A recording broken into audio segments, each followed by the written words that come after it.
Beautiful. Hello, lovers of the world. This is Cinta speaking. I want to try this new thing where, because I have a new phone, I feel a little bit more comfortable making these slightly more easygoing and just very low key, low stakes kind of videos. That's why maybe the video quality looks different here. I want to start doing this thing where, similar to how I do my What I Listened to This Month series, I'm going to do a What I Read This Month series. I mostly want to do this so that I continue reading throughout the year. I just felt like this is one of the better ways for me to make sure that I'm keeping up to date and reading as much as I'm supposed to. And it's kind of just fun to share the experience of studying. I used to do these more lifestyle vloggy types in the past, but now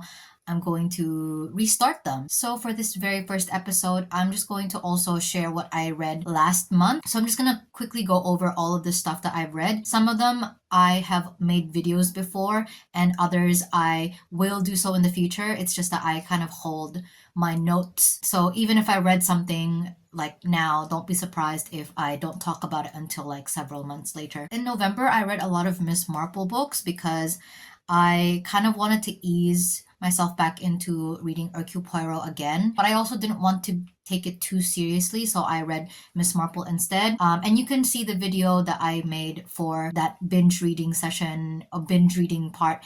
I read Caribbean Mystery, The Moving Finger, Sleeping Murder, Nemesis, and 450 from Paddington. So all five are in their own books where I dissect or explain everything I liked or disliked about the book. I'm going to save that for another Miss Marple video where I, put all of them together. This is the notebook I use to write all of my notes for when I'm reading. So just very simple.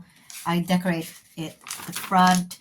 I've got my table of contents so that I remember which one is which. And I also put a tick on the title if I've finished typing them up, because I tend to write everything down first and then type it up, or sometimes I do a bit of a hybrid situation. After reading the five Miss Marple books, I read a sixth one called They Do It With Mirrors, and I kind of enjoyed it. I mean, I can, it's a lot easier for me to rank definitively which Miss Marple books I liked the most and which ones I liked the least. And so I feel like I'm looking forward to making a video where I explain where each book falls into, because They Do It With Mirrors is actually not a bad book at all. I actually quite enjoyed it. I don't really have a rating system. I like to, when it comes to books, I tend to do everything kind of relative to each other. So I definitely liked this one. Not as much as I liked The Moving Finger, which, if you watch my videos, you'll know that I liked it enough to make an entirely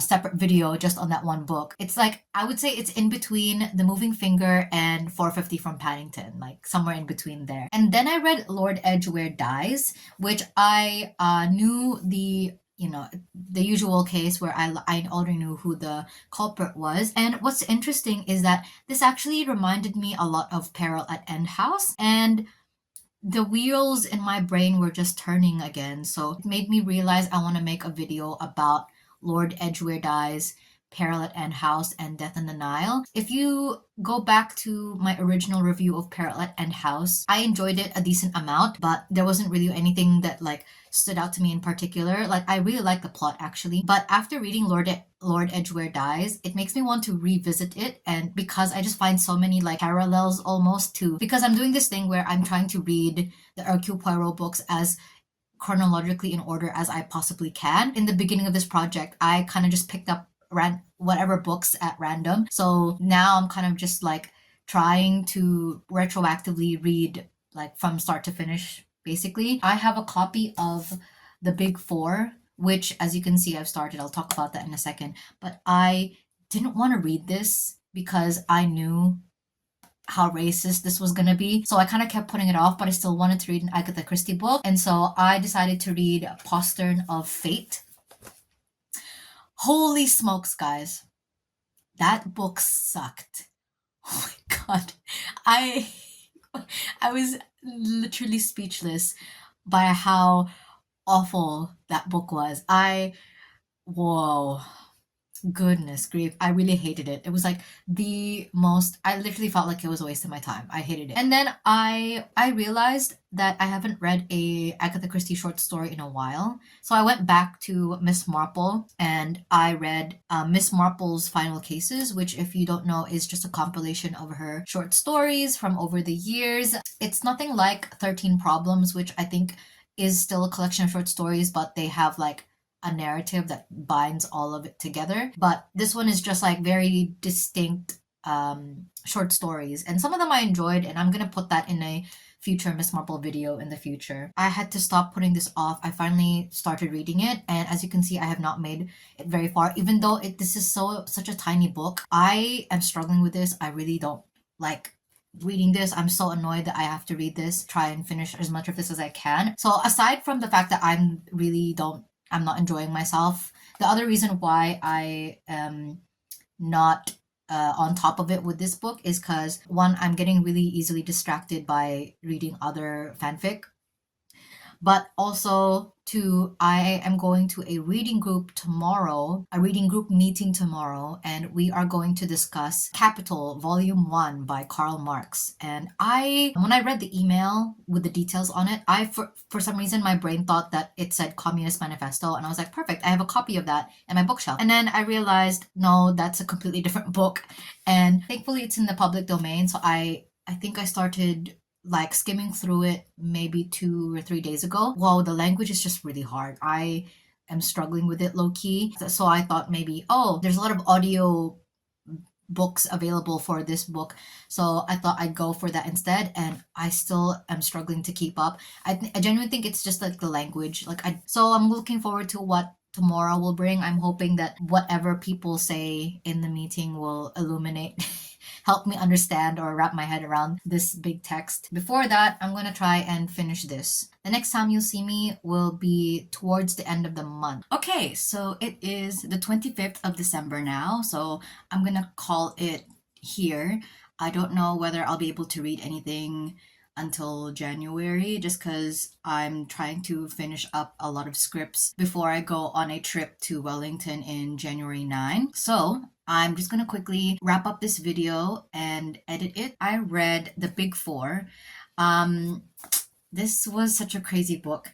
I have so many thoughts on it that I'm going to put in its own video with the other Hercule Poirot books I read this past few months. I actually got this copy as a gift from my sister, and I don't remember how long ago now it was, but I only just started reading this. I really like these editions, these covers. I think they're really cool. They're all painted by Tom Adams. This is such a ridiculous book. It was so funny. Another book I read was a few chapters of Capital by Karl Marx. I think in the beginning of the video I said that I was starting it, and I kind of jumped ahead. I'm part of this reading group, and I used the audiobook that was available online and just kind of skimmed through as many of the chapters as I could, because I thought for some reason that I was supposed to have finished the book by the time the reading group met up in person, which is so stupid. Obviously we're doing it chapter by chapter. It's such a thick book. I had no idea why I thought I was supposed to finish the entire thing, but I got to like maybe 2 chapters, and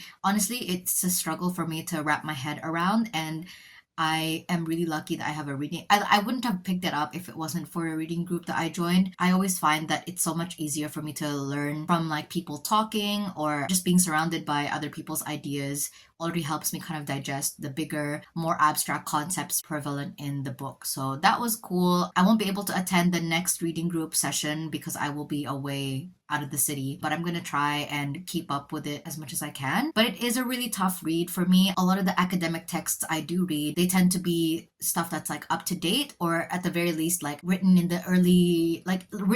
the very latest, like the 80s. Yeah, that's the kind of academic texts I read, whereas this one was like written in the freaking 1800s, and it was translated from German to English. So of course it's really difficult to kind of understand, and he's writing like in a really like convoluted way for me. I don't know why it's so hard. And then I read 3-Act Tragedy, so I listened to this on an audiobook. I thought this was really good. Out of the 5 Hercule Poirot books I've read, this one was the one I liked the most, and I'll talk about the next one I read in a second. But yeah, I really like this book. To me, this is a perfect distillation of Agatha Christie's strengths. I really like the culprit, the love story between the characters there, the twists and turns. I love the red herrings, and I just really enjoyed the book. I liked the narrator, Mr. Satterthwaite. And then after that, I read the ABC Murders. This is again part of my Hercule Poirot project. Funnily enough, like this is probably the most I've read like physical copies of, because usually I just do audiobooks, right? Because it's just a lot easier for me to stay on task. Like I know people say that they find it difficult to pay attention to audiobooks, but I actually struggle to read physical copies because my attention just wanders really easily. I had borrowed the audiobook on my Libby account before I got a copy of this. So I was at a bookstore and I caved and I bought this copy because I really like it. I did kind of like a hybrid thing. Initially, I like listened to the first two chapters of the audiobook, and then when I bought this, I was like, okay, like I have to like try and read it. In terms of reading physical copies, I realized that it is a lot easier to like go back on certain parts of the book and like write notes, because when I'm listening to an audiobook, I feel like it's a lot harder for me to keep track of where I want to go back to. That's one plus of having a physical copy, is so that you can actually go back and mark all the points that you want to go back to in. This is definitely different to what I expect from Agatha Christie. Usually she does like very straightforward whodunits, but this one is like giving off serial killer vibes, like thriller vibes instead. And it isn't until like later on in the book where it turns into a whodunit again. So while I was writing the script for that video, I also read 2 chapters from this book, Murder in the Closet, Essays on Queer Clues in Crime Fiction Before Stonewall, edited by Curtis Evans. So I've actually had this for a long time, actually. The 2 essays I read was Queer in Some Ways, Gay Characters in the Fiction of Agatha Christie by John Curran, and Agatha Christie Norms and Codes by Michael Moon. So this is because I had this idea of the queerness in some characters in Lord Edgware Dies, which is what I read earlier this month, and Mr. Satterthwaite. And so I guess I just wanted to see what other people have written about in terms of Agatha Christie, and then kind of incorporate their ideas into my review. To be honest, I was hoping that the essays would be more helpful than they actually were. The chapter by John Curran was just listing off some characters that were like, that had a lot of clues to their queerness, and I don't know, I think I just expected a little bit more literary commentary from these. Like this chapter was just like pointing out like what kind of context clues were used to point to characters who were queer at for that time period, which in that sense it would be useful. But I think I already knew going into reading the books that I was like, okay, these guys are kind of queery vibes. I'm getting a lot of queer vibes from these two, so that's, it's useful in that way. But I kind of wish that this essay was a bit longer and had a little bit more analysis.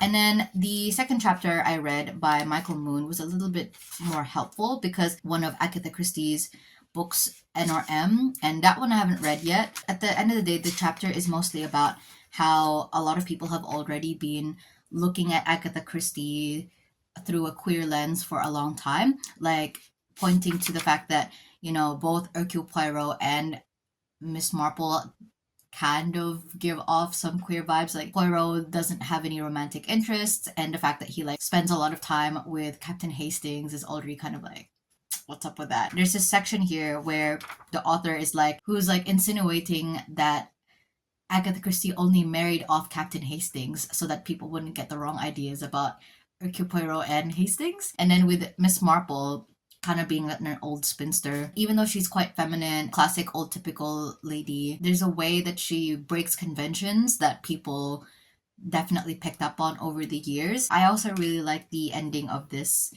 chapter, so I'll read it out for a second. A Christie mystery novel published a couple years before NRM was titled in its UK edition Murder is Easy. The book was retitled Easy to Kill by Christie's US publishers. Perhaps the US publishers thought that her original title for their book, Murder is Easy, sounded cynical, was potentially too shocking, or posed a possible threat to American morals. Murder is Easy? Is that such a scandalous revelation? Only a step away from the very sad and demonstrably not untrue observation about humans and human wretchedness. murder is normal, which I thought was a great way to wrap up every idea that they introduced throughout the essay. So yeah, I enjoyed this, and the only reason why I haven't read a lot of this book is that only 2 essays in the entire book are about Agatha Christie, and everything else is about other authors, which I haven't read yet. So it doesn't really make a lot of sense for me to read the other essays when I don't even know who or what they're talking about, and it might even spoil some stories for me in the future. So I think it's a good incentive for me to read other authors aside from Agatha Christie. Like, I obviously love Agatha Christie. That should be a thing next year, my New Year's resolution, to like read other authors. Even if I'm still sticking to like the golden age detective murder mystery novels, there are other people who wrote those kinds of stories during Agatha Christie's time, and obviously the essays here are like a great way to start. I have a couple of Dorothy L. Sayers books that I read the first book of. I even have a review of it on my channel, and I still haven't finished the series, even though I posted that video last year. So a whole year had gone and I still haven't read any of the other books in that series. So I really need to get on that. My plan is to finish filming and editing and posting eventually the Hercule Poirot batch video that I have in my drafts right now. And then I need to finish off all my other videos about music, and then I can probably start thinking about what to read. If you enjoyed this video, please hit the like button, and if you want to see more of what I read or what I listen to, subscribe. Merry Christmas, have a happy new year, and I can't wait to share my love with you again next time. See you soon.